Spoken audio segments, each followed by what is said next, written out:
Hai, bertemu lagi dengan Miss Lintang Kanisa.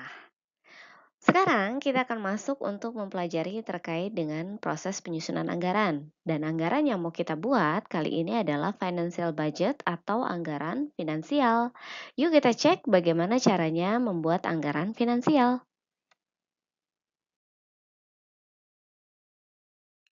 Untuk pengajaran kali ini, kita akan menggunakan dua referensi utama. Yang pertama adalah dengan menggunakan bukunya Hongren Cost Accounting, dan yang kedua dengan menggunakan bukunya Cost Management karyanya Hansen and Mowen.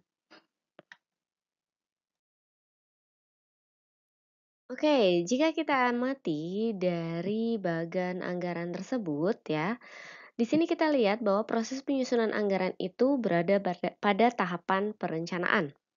Nah, dari tahapan perencanaan ini ada tahapan yang disebut sebagai long term dan juga ada tahapan yang disebut short term. Jadi kalau kita bikin rencana itu ada rencana jangka panjang dan juga ada rencana jangka pendek. Biasanya rencana jangka panjang itu mengacu pada strategic plan. Nah, sementara rencana jangka pendek itu biasanya bisa kurang lebih 1 tahun atau 1 periode akuntansi. Untuk menggenapi perencanaan tersebut, maka disusunlah sebuah anggaran. Jadi anggaran itu termasuk ke dalam proses perencanaan jangka pendek. Untuk anggaran tersebut, kita bisa lihat di sini, kita bisa mulai pembuatan anggaran itu untuk anggaran operasional dan juga kita juga bisa lakukan untuk anggaran finansial.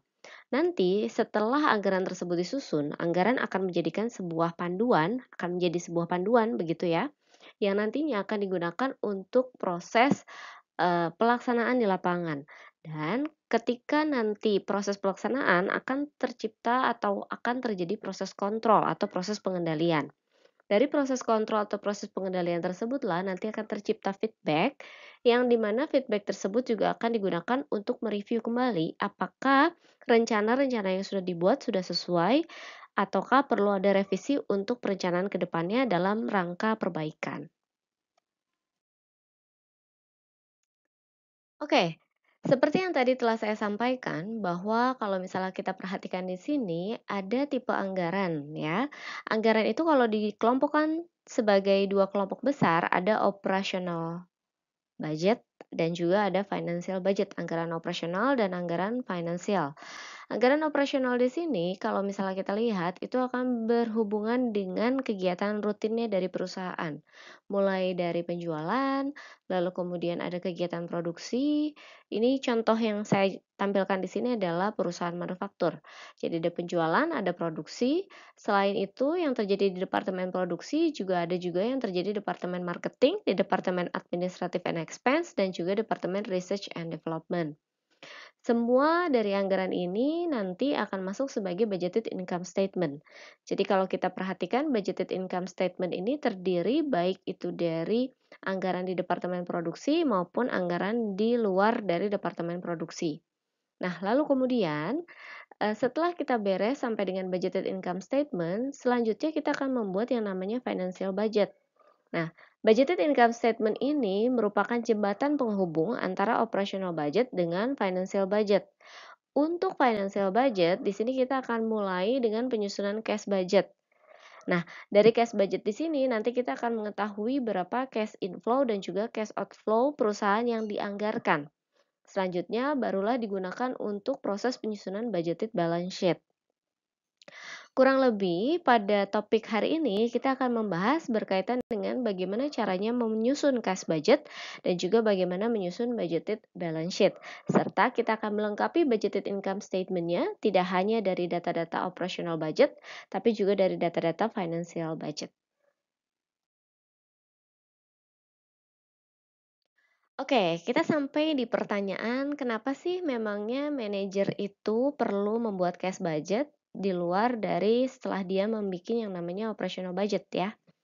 Nah, kalau misalnya dilihat di sini, kalau kita ingat-ingat lagi operating budget ya atau operational budget tadi, operating budget itu hanya membuat anggaran itu berdasarkan kondisi accrual. Ya, kalau kita membuat kondisi accrual berarti kita mengakui baik itu kasnya sudah diterima ataupun kasnya belum diterima atau kasnya sudah keluar ataupun kasnya belum keluar.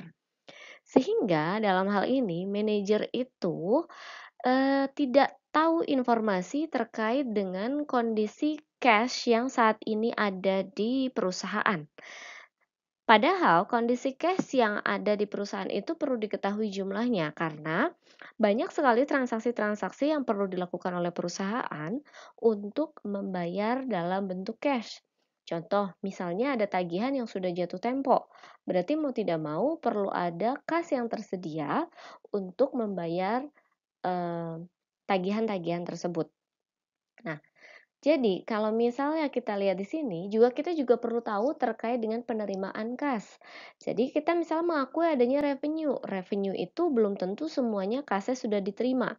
Nah, jadi kalau misalnya perusahaan tidak mengetahui berapa jumlah nilai cash inflow dan cash outflow, bisa jadi yang akan terdampak adalah ketidakcukupan kas ketika perusahaan nanti mau membayar kas. Mau membayar tagihan tadi ya, tagihan-tagihan yang sudah jatuh tempo. Nah, dengan demikian berarti kalau misalnya perusahaan memiliki data terkait dengan anggaran kas, nanti akan ketahuan, oh ternyata jumlah kas di bulan ini masih belum cukup untuk memenuhi tagihan-tagihan yang jatuh tempo. Sehingga perusahaan bisa melakukan rencana untuk melakukan peminjaman dana atau financing. Nah, untuk menyusun, anggaran kas, apa aja sih memang yang diperlukan begitu ya? Atau, bagaimana sih, isi dari anggaran kas tersebut begitu ya? Jadi kalau misalnya kita lihat anggaran kas itu nanti akan terdiri dari cash receipt dan juga cash disbursement. Cash receipt di sini berarti berkaitan dengan transaksi penerimaan kas, cash disbursement berarti di sini adalah transaksi pengeluaran kas atau bisa juga kita bilang cash receipt ini adalah cash inflow dan cash disbursement ini adalah cash outflow. Nah, dalam proses penyusunan anggaran kas ini biasanya bisa disusun berdasarkan quarterly ya, kuartal, bulanan, atau ya terkadang juga ada perusahaan yang meminta laporan kas itu mingguan atau bahkan harian. Jadi kembali disesuaikan pada kebutuhan perusahaan itu sendiri terkait dengan anggaran kas. Nah, lalu kemudian kenapa anggaran kas ini perlu disusun? Untuk menghindari terjadinya, idle cash, jadi jumlah kas yang menganggur atau tidak digunakan untuk kegiatan, di perusahaan. Atau, bisa juga untuk menghindari terjadinya defisiensi atau kekurangan kas. Sehingga kalau misalnya terjadi defisiensi atau kekurangan kas, perusahaan bisa melakukan peminjaman kepada pihak ketiga. Tapi kalau misalnya terjadi idle cash atau cash yang menganggur, berarti perusahaan perlu memutuskan untuk menggunakan cash tersebut, entah itu untuk melakukan belanja modal atau untuk belanja expense. Nah, sehingga dengan demikian, adanya cash budget ini akan membantu perusahaan untuk menjaga jumlah saldo yang paling tidak saldo minimal yang perlu dijaga atau yang perlu tetap ada di perusahaan. Oke, untuk lebih jelasnya kita akan masuk ke contoh kasus ya. Nah, di sini saya punya contoh kasus dari perusahaan stylistik. Contoh kasus ini saya ambil dari buku Hongren Cost Accounting tadi ya. Di sini dibilang bahwa perusahaan stylistik ini menginginkan memiliki paling tidak saldo minimum kas itu adalah di 320.000 dolar untuk setiap akhir quarter. Jadi dia akan membuat cash budget ini adalah per quarter. Jadi setiap quarternya dia pengen minimal dia punya uang cash sebanyak 320.000 dolar. Nah, apa yang terjadi kalau misalnya ternyata kondisi saldo minimumnya itu tidak sampai di 320 dolar, 320.000 dolar. Perusahaan di sini berencana akan meminjam dana. Ketika dia melakukan peminjaman dana, dia akan dikenakan bunga sebesar 12% per tahun, gitu ya. Nah, lalu di sini dibilang katanya dia hanya akan melakukan peminjaman dana itu pada saat memang benar-benar diperlukan, gitu ya. Saat memang si kasnya itu di bawah dari minimum yang ditargetkan. Nah, lalu kemudian nanti dia akan membayar bunganya dan kalau bisa pinjamnya jangka pendek aja, nggak usah jangka panjang begitu ya. Lalu di sini dibilang katanya Sebagai, penyederhanaan gitu ya, di sini misalnya meminjam itu pasti dikasihnya di awal kuarter, lalu kemudian pembayaran akan dilakukan di akhir kuarter, gitu ya.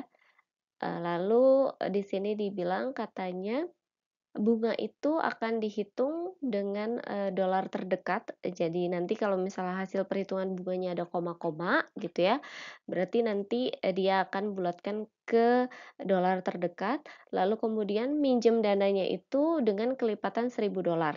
Jadi kalau misalnya oke, ternyata kekurangannya adalah, 29.900.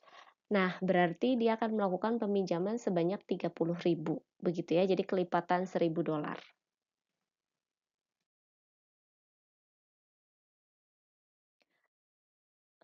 Kalau kita lihat di sini gitu ya datanya di sini ada, data yang dimiliki Stylistic Furniture terkait dengan balance sheet di tahun, 2019. Sementara nanti anggaran yang kita akan susun adalah anggaran untuk tahun 2020. Di sini beginning cash balance-nya adalah ada di $300.000. Jadi nanti untuk perhitungan cash budget, data beginning cash balance yang ada di dalam balance sheet ini akan kita pakai untuk proses perhitungan cash budget ya. Oke. Nah, selanjutnya data yang dimiliki oleh Stylistic Furniture ini adalah data selama kuarter 1 sampai dengan 4, kurang lebih di sini dia tunjukkan perencanaan yang ingin dia lakukan, begitu ya. Jadi kalau misalnya di buku Hongren itu sebetulnya dia juga menjelaskan terkait dengan operating budget sebelumnya, lalu kemudian ada schedule-schedule. Nah, di sini hasil rangkuman dari schedule tersebut.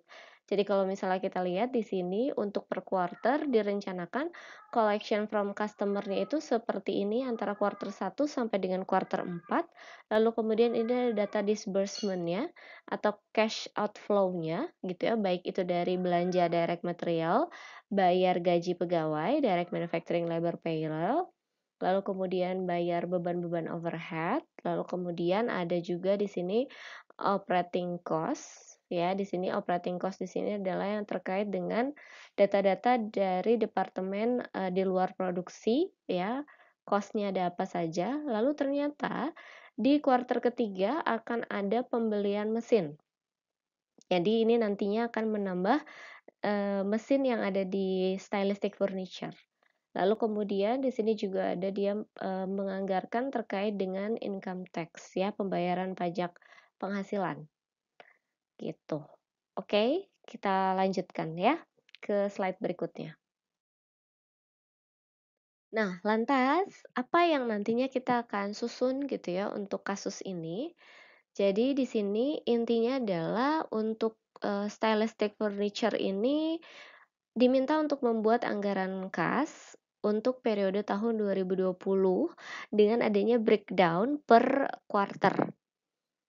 Di sini dibilang katanya untuk anggaran kas tersebut akan terdiri dari cash receipt dan disbursement by quarter, jadi per quarter.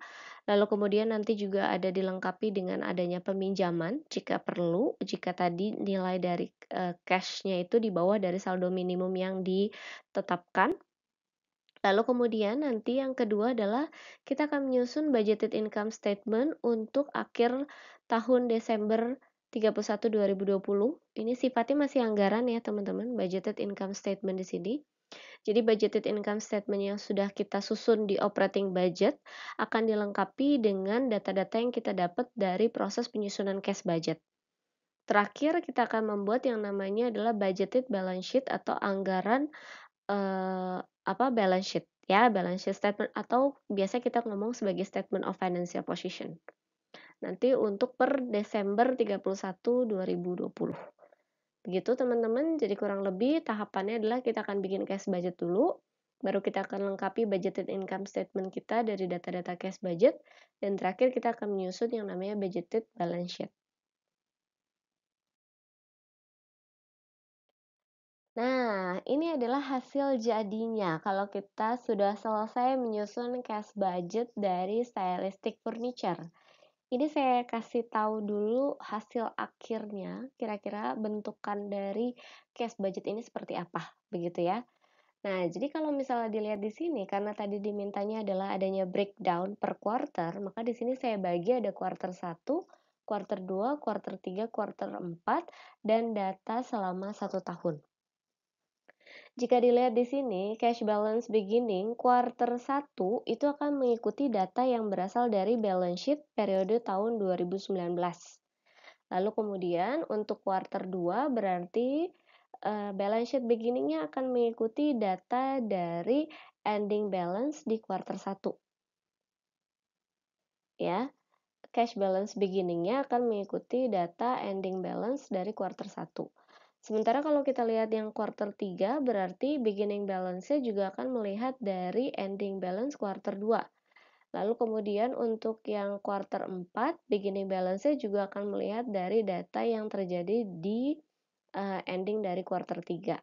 Nah, sementara ketika kita mengatakan atau membuat versi tahunannya, year as a whole ini ya, tahunannya berarti cash balance beginning adalah mengikuti data yang terjadi di quarter 1. Begitu ya, teman-teman. Oke, nah di sini kita lihat cash balance beginning ini akan ditambahkan dengan collections from customers atau penerimaan dari customers. Penerimaan dari customers ini bisa berupa dua hal, 2 poin ya. Bisa yang pertama adalah berasal dari penerimaan dari penjualan tunai. Nah, bisa juga dari pelunasan piutang ya. Jadi bisa dari dua macam transaksi, apakah itu dia melunasi piutang ataukah melaksanakan penerimaan dari aktivitas penjualan tunai. Di sini dia ada data baik itu dari quarter 1, quarter 2, quarter 3 hingga quarter 4. Dan kalau kita melihat year as a whole, ini berarti kita jumlahkan semuanya baik dari quarter 1 sampai dengan quarter 4. Nanti dari total cash balance beginning ini akan ditambahkan dengan collection, hasilnya menjadi available. Jadi nilai kas yang tersedia atau nilai kas yang available. Jadi kalau ditanya apa yang dimaksud dengan cash available, itu adalah di sini kondisi dari cash balance beginning atau saldo awal ditambah collection dari customer, begitu ya. Nah, lalu kemudian dilanjutkan dengan penyusunan cash disbursement. Cash disbursement tadi sudah ada perencanaan yang disusun ya sama pihak stylistic furniture ini terkait dengan pengeluaran-pengeluaran yang akan terjadi per quarter. Nah, ini tinggal kita tambahkan saja datanya di sini. Lalu kemudian kalau untuk year a whole-nya berarti tinggal ditambahkan data dari quarter 1 sampai dengan quarter 4. Terus kemudian cash disbursement ini akan dijumlah.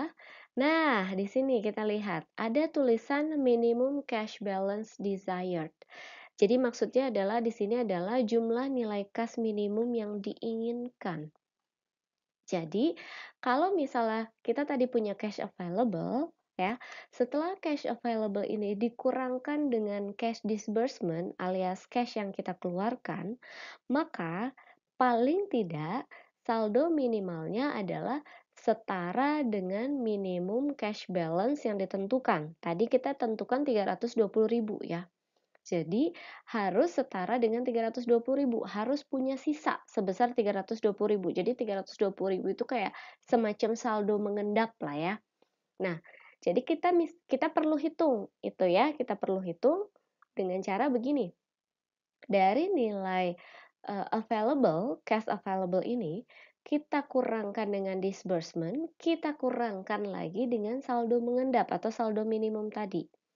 Nah, itulah yang dikatakan sebagai cash excess atau defisiensi. Di sini tadi saya bilang ada kelewat sedikit ya terkait dengan total cash needed. Kalau untuk total cash needed ini berarti untuk cash disbursement dan juga saldo mengendap ditambahin. Kebayang ya teman-teman ya. Jadi kalau misalnya di sini ada dua cash yang kita perlu perhatikan. Yang pertama cash available, ya itu berarti cash beginning ditambah collection. Satunya lagi adalah cash needed. Cash needed itu adalah cash disbursement dan cash yang nantinya bakalan jadi saldo mengendap atau saldo minimum. Nah, cash excess or deficiency gitu ya, kelebihan kas atau kekurangan kas itu didapat dari nilai cash available dikurangin sama cash needed. Sederhananya begitu. Clear ya sampai sini ya? Jadi kalau misalnya hasilnya negatif seperti ini, itu berarti perusahaan tersebut akan melakukan financing atau akan meminjam. Meminjam dananya tadi adalah dengan menggunakan kelipatan 1000. Berarti karena di sini kurangnya adalah 1.940.846 dolar, maka yang dipinjam adalah 1.941.000 dolar. Begitu ya. Peminjaman selalu dilakukan di awal quarter. Supaya apa? Supaya disbursement di kuartal tersebut bisa tercover semua. Jadi peminjaman selalu akan dilakukan di awal quarter, lalu kemudian pengembalian akan dilakukan di akhir quarter. Atau kalau di kasus ini dia ternyata lakukan cicilan. Jadi cicilan yang pertama dilakukan di kuartal 2 dan cicilan yang kedua dilakukan di kuartal 3. Dengan bunganya adalah 12% per tahun. Jadi kalau misalnya 12% per tahun kita perlu sesuaikan karena ini istilahnya minjemnya kuartal 1 ke kuartal 2 dibayar di kuartal 2 akhir. Kuartal 1 itu 3 bulan, teman-teman. Ya, 3 bulan. Berarti kalau melunasinya di akhir kuartal 2 berarti dia meminjam selama 6 bulan. Kebayang ya teman-teman ya. Jadi kita akan menghitung bunganya adalah 6 bulan. Tapi karena di sini dia meminjam dengan adanya pelunasan gitu ya. Nah, nanti pelunasan ini akan proporsional dengan nilai bunganya. Nanti akan dijelaskan lebih lanjut selanjutnya untuk di bagian financing ya teman-teman ya. Nah, lalu kemudian nanti dari total cash access deficiency ini dengan yang namanya total effect financing ini akan diselisihkan. Ada selisih berapa, lalu ditambah hasilnya dengan minimum cash balance. Begitu teman-teman. Jadi cash excess or cash deficiency ini akan diselisihkan dengan total effect financing. Lalu kemudian hasilnya jangan lupa ditambahkan dengan saldo minimum. Itu yang akan menjadi cash balance ending. Jadi ending balance itu selalu ditambahkan dengan saldo minimum yang desired-nya, yang direncanakannya. Nah, lalu bagaimana terkait dengan pencatatan financing ini year as a whole? Ini dilihat saja teman-teman dari kuartal 1 sampai dengan kuartal 4, apakah ada peminjaman atau tidak. Kalau peminjamannya hanya sekali ya cukup sekali, kalau ada 2 kali ya tinggal ditambahkan. Untuk repayment ini berarti cicilan atau pembayaran, ini juga tinggal ditambahkan dan nanti perhitungan bunganya. Karena nanti year as a whole pasti ini bunganya adalah 12% tadi dari nominal yang dipinjam 1.941.000. Begitu ya. Proses perhitungan untuk cash balance endingnya juga sama. Silakan nanti selisihkan antara cash excess atau defisiensi dengan total effect financing. Lalu nanti hasilnya jangan lupa ditambahkan dengan saldo minimum yang ditetapkan yaitu 320.000 dolar. Begitu ya, teman-teman. Oke, kalau tadi saya sudah memberikan gambaran secara keseluruhan terkait dengan cash budget ini, sekarang saya akan memberikan penjelasan per bagian, per part ya. Nah, di sini adalah cash available for needs before any financing. Jadi kita akan masuk ke cash available dulu ya, bagian yang pertama. Bagian yang pertama, cash available, tadi sudah saya sampaikan bahwa ini adalah cash balance ditambah cash receipt. Cash receipt ini bisa berasal dari collection from customer atau dari yang lain juga bisa sih. Misalnya ada pendapatan lain-lain yang bentuknya cash begitu ya, di luar dari kegiatan operasional utamanya. Karena ini perusahaannya manufaktur, berarti dia ngejual hasil produksi dan dia mendapatkan pendapatan dari customer yang belanja ke dia, begitu ya. Nah, di sini kalau misalnya kita lihat ya, yang menjadi perhatian atau yang menjadi sorotan adalah bagian dari cash receipt. Cash receipt ini sangat bergantung berkaitan dengan hasil penagihan dari account receivable atau penjualan tunai, ya, atau di sini dibilang katanya miscellaneous recurring sources gitu ya. Jadi bisa dari aktivitas apapun gitu ya yang bisa menghasilkan pendapatan tunai. Contoh misalnya ini melakukan penyewaan atau mendapatkan royalti seperti itu. Itu juga bisa masuk sebagai cash receipt. Nah, untuk memudahkan, kasus ini itu hanya berfokus pada penerimaan yang bersumber dari pelanggan. Begitu ya, teman-teman ya. Oke, kita akan simak lebih lanjut collection from customer ini seperti apa.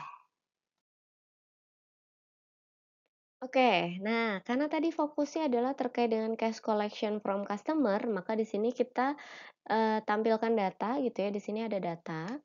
Di sini adalah data budgeted sales ya. Jadi anggaran penjualan untuk selama 1 tahun yang ternyata sudah di breakdown per quarter. Jika kita lihat di sini untuk per quarternya gitu ya, kalau misalnya kita lihat quarter yang pertama itu ada 9.282.000, quarter yang kedua ada 10.332.000, quarter ketiga ada 10.246.000, quarter keempat adalah 8.140.000. Nah, total ini itu kalau dijumlahkan itu setara dengan nominal anggaran penjualan yang sudah pernah dihitung sebelumnya, itu adalah senilai 38 juta. Karena stylistic furniture ini dia punya 2 produk, baik itu casual maupun deluxe, berarti di sini terkait dengan data per quarternya dirinci penjualan untuk setiap unit produknya. Jadi kalau misalnya kita lihat dari sisi budgeted sales in unit gitu ya, di sini ada produk casual di quarter 1 terjual sebanyak 12.270 unit dan deluxe terjual 2.400 unit. Nah, setiap unit yang terjual ini dikalikan dengan selling price-nya masing-masing. Jadi sudah ada anggaran terkait dengan berapa harga jual per unitnya. Untuk casual dijual seharga $600 dan deluxe dijual seharga $800. Nah, sehingga didapatkan nilai budgeted revenue yang direncanakan gitu ya untuk setiap quarter. Quarter 2 juga demikian gitu ya, dikalikan antara budgeted sales in unit ya, jadi penjualan per unit dengan harga jualnya begitu. Nah, permasalahan di sini muncul adalah penjualan-penjualan ini gitu ya. Penjualan-penjualan yang ditampilkan ini dia itu tidak tidak diketahui atau belum terdata dengan pasti apakah semua penjualan ini dilakukan secara tunai ataukah tidak. Begitu ya permasalahannya di sini. Jadi apakah dilakukan secara tunai ataukah tidak itu masih perlu kita telusuri lebih lanjut. Ya. Oke. Kita lanjutkan ya ke slide berikutnya.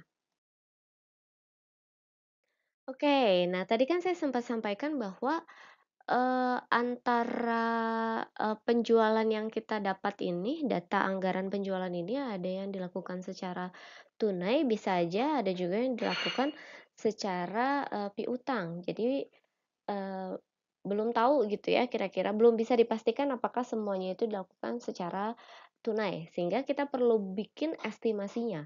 Nah, estimasinya di sini adalah 80% ya dari keseluruhan penjualan yang dibuat di quarter tersebut akan dikumpulkan ya collected gitu ya, akan diterima gitu ya pada quarter yang sama. Sementara 20%-nya baru akan dikumpulkan di quarter berikutnya. Begitu. Jadi kalau misalnya kita lihat di sini penjualan di quarter 1 itu sebesar 9.282 ya, 9.282.000 nih. Kalau misalnya hanya 80% yang dikolek atau yang berhasil ditagih di periode ini gitu ya di kuartal 1 ini, berarti kita akan kalikan dengan 0,8. Hasilnya adalah 7.425.600. Nah, berarti sisanya yang sebesar berapa nih? 9.282.000 tadi dikurangin ya dengan nilai 80% tadi. Maka didapat sekitar 1.856.400 ya. Itu kita akan akui pendapatan cash-nya itu di kuartal 2. Begitu teman-teman kurang lebih ya.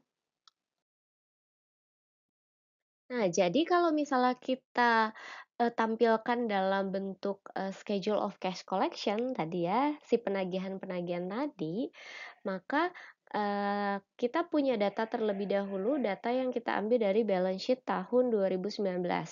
Itu kita ambil ya data ending tahun 2019, ini berarti kita asumsi itu adalah kondisi di tahun 2019 yang nantinya baru kita terima atau kita baru dapatkan di periode kuartal 1. Karena kan tadi yang tidak berhasil ditagih di periode sebelumnya berarti akan kita dapat di periode berikutnya. Dalam hal ini adalah kuartal selanjutnya. Jadi di kuartal 1, apa yang kita catatkan sebagai account receivable di tahun 2019, kita terima itu sebagai penerimaan keseluruhannya. Lalu ditambahkan dengan 80% penerimaan dari penjualan yang terjadi selama kuartal 1. Nah, nanti 20% dari penjualan yang terjadi di kuartal 1 baru kita catatkan penerimaannya di kuartal 2. Ya, tadi 1.856.400 tadi. Nah, lalu kemudian di kuartal 2, apa yang terjadi? Sama. Jadi ketika misalnya kita akui ya pendapatannya adalah di 10.332.000, maka 80% kita akan akui di kuartal 2. 20% ya kita akan akuinya di kuartal 3. Begitu pula untuk transaksi yang terjadi di kuartal 3.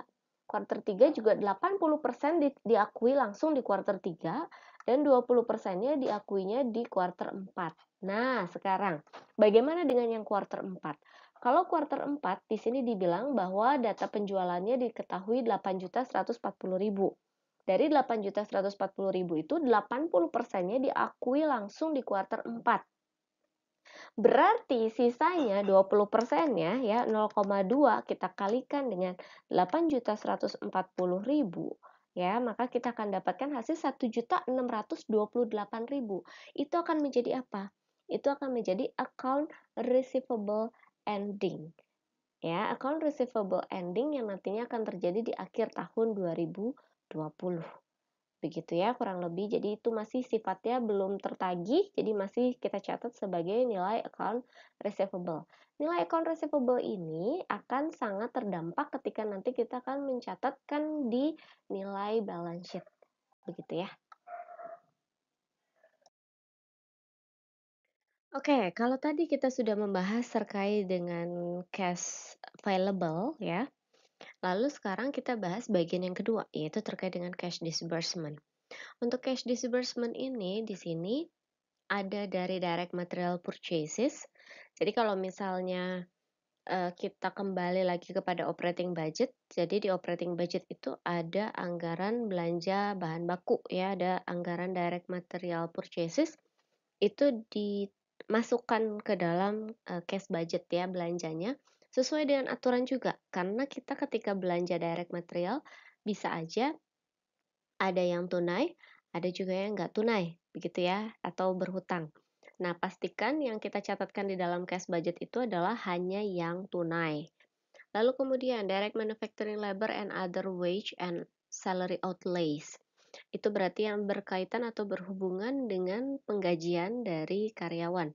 Baik itu karyawan yang ada di bagian produksi maupun karyawan di luar dari bagian produksi. Pembayaran ini juga pastikan itu pembayaran yang dilakukan secara tunai. Lalu kemudian other cost. Other cost ini baik itu termasuk overhead ya, biaya-biaya overhead, manufacturing overhead. Lalu kemudian terkait dengan cost-cost yang lainnya, tapi pastikan bahwa cost itu juga terjadi secara tunai. Jadi kalau misalnya diketahui ada data terkait depreciation, ya, depreciation cost itu bukan cost yang terjadi secara tunai. Jadi tidak dihitung atau tidak dimasukkan di dalam cash disbursement. Nah, lalu kemudian nanti ada other cash disbursement ya, baik itu nanti apa namanya, kos-kos yang dikeluarkan oleh bagian-bagian di luar dari bagian produksi, lalu kemudian kita juga akan mengakui terkait dengan income tax payment. Begitu ya, terkait dengan cash disbursement. Oke, ini adalah gambaran dari cash disbursement.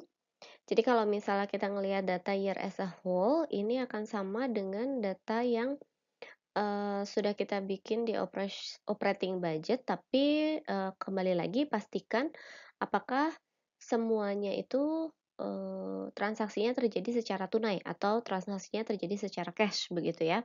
Jadi kalau di sini direct material purchase ini pastikan bahwa memang keseluruhannya cash. Nah, di sini sudah ada datanya, sudah dihitungkan gitu ya. Berapa yang benar-benar bisa kita akui secara cash dari direct material sampai dengan income tax. Nah, machinery purchases atau pembelian mesin atau pembelian-pembelian atau belanja-belanja lainnya itu masuk juga sebagai transaksi cash disbursement ya. Jadi perlu dicatat juga di sini. Begitu. Kurang lebih seperti ini terkait dengan cash disbursement. Untuk perhitungan year as a whole-nya adalah tinggal kalian tambahkan saja data dari kuartal 1 sampai dengan kuartal 4. Begitu ya. Oke, untuk bagian yang ketiga dan yang keempat itu adalah terkait dengan financing effect yang tadi, ketika ternyata antara cash available dengan cash needed-nya, cash needed tadi adalah terdiri dari cash disbursement ditambah dengan saldo minimum yang ditargetkan, begitu ya. Jadi kalau cash available dengan cash needed-nya ternyata lebih besar cash needed-nya, berarti mau tidak mau perlu dilakukannya namanya financing ya, perlu pinjam. Nah, meminjam ini berarti nanti selalu dilakukan biasanya di awal quarter, karena untuk mengcover seluruh disbursement yang akan terjadi atau akan dilakukan selama quarter tersebut.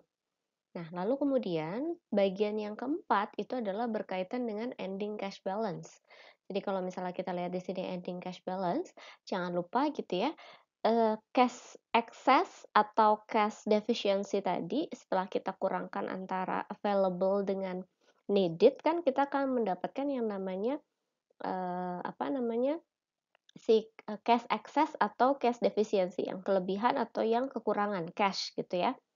Nah, terus kemudian hasil cash excess dan cash deficiency ini kita akan selisihkan dengan total financing effect. Nah, hasilnya itu belum menjadi ending, teman-teman. Jadi perlu ditambahkan lagi dengan saldo minimum cash yang ditargetkan, baru itu akan menjadi ending cash balance. Begitu ya, teman-teman. Oke, kita lihat ke tabelnya ya. Oke, ini terkait dengan tabelnya. Tadi saya sudah sempat sampaikan bahwa cash needed ini adalah cash disbursement ditambah minimum cash balance ya, saldo kas minimumnya. Lalu kemudian cash excess atau cash deficiency ini didapat dari cash available dikurangi dengan cash needed. Nah, tadi saya sempat sampaikan bahwa kalau ketika nanti nilai dari cash available gitu ya, cash available lebih besar daripada cash needed, berarti akan dapatnya cash excess. Tapi kalau cash available lebih kecil daripada cash needed yang diperlukan gitu ya, maka itu akan menjadi cash deficiency. Nah, kasus itulah yang terjadi di kuartal 1 sehingga perlu dilakukan peminjaman. Nah, hanya saja dia ternyata minjemnya nggak sampai setahun ya, jadi tadi saya ralat di awal saya sempat sampaikan bahwa nilai dari year as a whole ini pasti adalah 12% dikalikan dengan nilai dari peminjamannya. Tapi kalau misalnya kita perhatikan di sini ternyata pada kasusnya stylistic furniture ini dia tidak meminjam sampai dengan akhir kuartal 4. Jadi di akhir kuartal 3 ini sudah dilakukan pelunasan. Bagaimana cara proses perhitungan bunganya untuk year as a whole? Berarti tinggal ditambahkan saja pembayaran bunga yang terjadi di kuartal 2 dan juga di kuartal 3.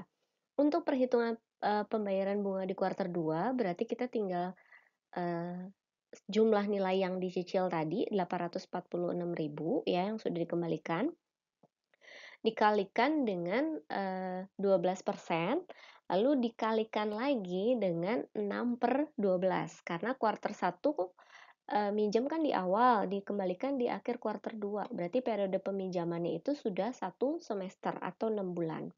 Nah, sementara untuk yang kuartal 3 ini dilakukan cicilan atau bahkan pelunasan ya, pelunasan sebesar 1.095.000. Sehingga bunganya adalah dari nilai 1.095.000 tersebut, tinggal teman-teman kalikan saja dengan 12%, kalikan lagi dengan 9/12.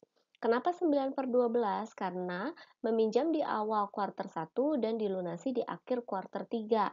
Setiap kuartalnya kan 3 bulan, berarti sudah 9 bulan periode peminjamannya. Begitu, kurang lebih ya teman-teman ya. Nah, nanti berarti untuk bunga yang per bulannya, bunga yang untuk 1 tahunnya, berarti tinggal teman-teman tambahkan data bunga dari kuartal 2 dan juga kuartal 3. begitu. Nah, bunga ini akan ada di mana gitu ya, akan kita catatkan nanti di budgeted income statement. Jadi di budgeted income statement kita akan mengakui terkait dengan interest sebesar budgeted interestnya sebesar 149.310 begitu ya teman-teman. Nah, kemudian kita kembali ulang lagi ke bagian cash balance ending ya. Jadi tadi nih ini cash excess or deficiency ini diselisihkan dengan total effect financing, hasil selisihnya itu ditambah dengan saldo minimum yang ditetapkan. Berarti saldo minimum yang ditetapkan tadi 320.000, maka nanti akan ditambahkan dengan nilai 320.000. Begitu ya, teman-teman. Oke, sekarang kita lengkapi ya budgeted income statement-nya. Jadi kalau kemarin ketika kita mempelajari terkait dengan operating budget atau ketika teman-teman mungkin membaca buku gitu ya terkait dengan operating budget, di situ teman-teman pasti ditutup dengan membuat sampai dengan tahapan operating income. Beres dari operating income, maka untuk data-data terkait dengan interest expense, ini tadi diambil dari data pembuatan cash budget tadi ya. Ada pembayaran beban bunga yang dianggarkan sebesar 149.310, didapatkan hasil income before income tax, dan untuk income tax-nya ini adalah 35%. 35% ini tinggal dikalikan saja dengan income before income tax ya. Jadi 0,35 nanti teman-teman tinggal kalikan dengan 4.710.690. Jadi didapatkan hasil 1.648.741,5, tapi dibulatkan ya menjadi 742. Nah, lalu kemudian teman-teman bisa menghitung net income-nya. Begitu. Jadi sampai dengan budgeted income statement selesai ya teman-teman ya. Kita akan lanjutkan ke budgeted balance sheet. Untuk budgeted balance sheet di sini teman-teman perhatikan, ini adalah contoh perhitungan yang sudah jadi. Jadi saya buatkan lagi yang sudah jadinya ya untuk tahun 2020. Jadi kalau misalnya kita lihat cash ini kita dapat dari ending cash balance ya di akhir kuartal 4 atau di year as a whole, teman-teman lihat cash endingnya berapa itu dimasukkan untuk data balance sheet Desember 31 2020. Lalu kemudian account receivable, tadi saya sudah sempat sampaikan ketika teman-teman membuat schedule cash collection, lalu kemudian penjualan yang terjadi di kuartal 4, kan 80% diakui atau diterima di kuartal 4 tersebut, 20% sisanya baru bisa diakui di kuartal berikutnya, alias sudah beda tahun ya, sudah masuk di tahun 2021. Berarti mau tidak mau di tahun 2020, si 20% yang berasal dari kuartal 4 itu teman-teman akui sebagai account receivable. Nah, lalu kemudian nanti juga teman-teman akan menghitung terkait dengan direct material inventory. Dari mana direct material inventory ini teman-teman dapat gitu ya datanya. Itu nanti kita akan masuk, kita akan jelaskan gitu ya. Ini terkait dengan data ending sebetulnya. Jadi kalau misalnya teman-teman sudah membuat operating budget, di operating budget itu kan ada data ending inventory. Baik itu data ending inventory untuk direct material inventory maupun untuk finished good inventory. Nah, itu silakan teman-teman tambahkan. Ya, silakan teman-teman masukkan di sini begitu ya data ending inventory baik itu untuk direct material maupun untuk finished good. Sehingga untuk current assetnya clear, tinggal teman-teman jumlahkan. Nah, lalu kemudian untuk data tanah, karena tidak ada data terkait dengan belanja tanah selama anggaran untuk membeli tanah gitu ya selama tahun 2020, berarti kita tinggal pindahkan saja data dari tahun 2019. Kita masukkan data tanahnya sebesar 2 juta. Nah, lalu kemudian untuk building and equipment itu juga kan ada accumulated depreciation ya, teman-teman.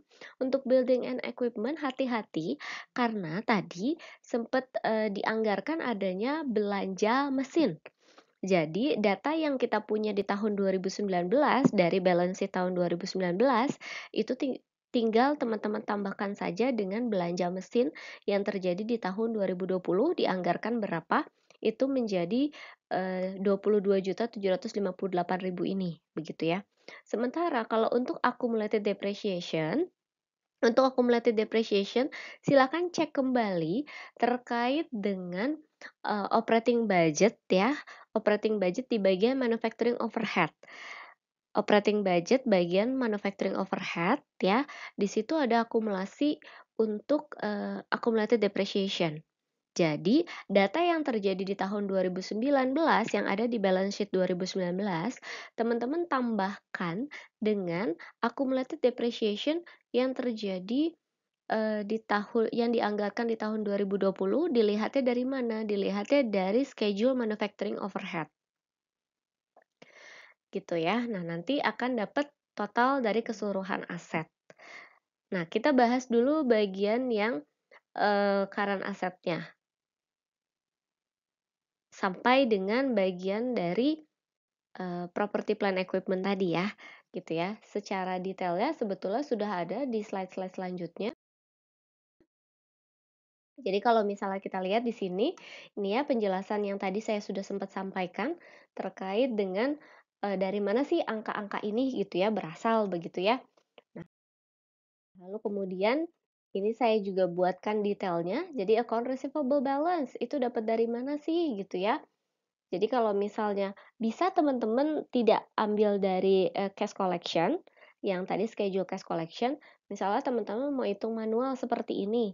Jadi teman-teman tinggal hitung dari data balance sheet tahun 2019, ditambahkan dengan sales revenue budget ya, schedule sales revenue budget, lalu kemudian lihat lagi terkait dengan total collection ya di anggaran cash budget, di bagian year as a whole-nya, cash collection-nya ada berapa. Begitu. Jadi, balance sheet tahun 2019 ditambah sales budget revenue dikurangin dengan collection from customer. Itu hasilnya pasti akan sama dengan tadi kita perhitungkan 20% yang masih tertagih untuk, kuartal 4 ya. Ini sumber datanya, saya kasih, screenshot-an terkait dengan datanya tadi ya. Jadi kita bisa ambil dari cash budget gitu ya, dan juga bisa ambil dari data revenue budget. Atau tadi ya dari tabel schedule, cash collection. Inventory balance, tadi saya juga sudah sempat sampaikan bahwa ini ambilnya dari schedule operating budget yang berkaitan dengan pencatatan ending, baik itu direct material ending maupun finished good ending. Nah, lalu kemudian lanjut lagi ya tadi ya terkait dengan property plant and equipment, karena tidak ada perubahan ini ya terkait dengan land, berarti kita ambil aja data dari tahun 2019. Lalu untuk building and equipment karena tadi ada belanja, jadi data dari tahun 2019 ditambah dengan belanjanya, tadi belanjanya berapa, gitu ya kita tambahkan. Lalu untuk accumulated depreciation, ini saya akan tunjukkan slide-nya. Ini ya teman-teman ya, untuk accumulated depreciation itu diambil dari data ini schedule manufacturing overhead cost. Jadi ada depreciation yang berhubungan dengan manufacturing operation dan ada depreciation yang berhubungan dengan machine setup. Itu ditambah dengan data yang ada di balance sheet tahun 2019. Begitu ya teman-teman ya.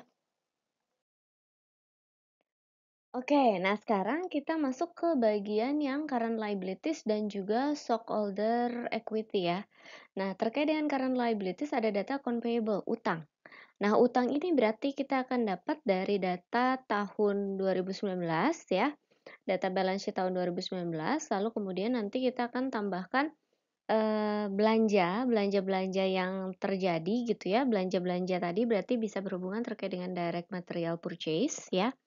Nah, lalu kemudian nanti kita kurangkan dengan yang real dibayarkan untuk membeli si direct material tersebut.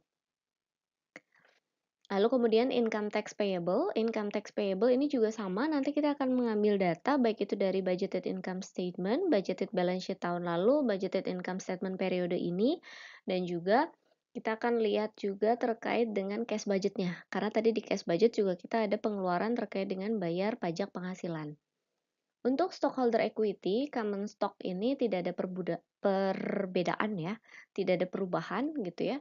Tidak ada perubahan, tidak ada perbedaan, berarti hasilnya akan sama aja, 3.500.000.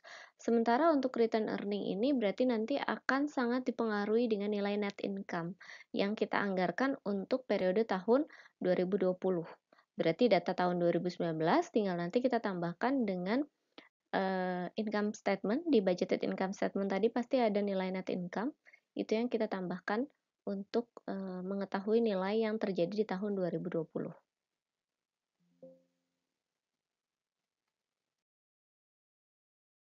Nah, ini ya teman-teman ya penjelasan lebih detailnya terkait dengan bagaimana caranya untuk menghitung nilai dari account payable ya, nilai account payable yang dianggarkan. Jadi kita ambil data dari balance sheet tahun 2019 tambah dengan belanja-belanja direct material ya yang ada di dalam operating budget ini ya. Lalu kemudian lihat kembali cash budgetnya bagian cash disbursement ada berapa banyak pembayaran yang dilakukan untuk si nilai dari direct material. Nah, itulah yang nanti kita akan akui di dalam budgeted balance sheet.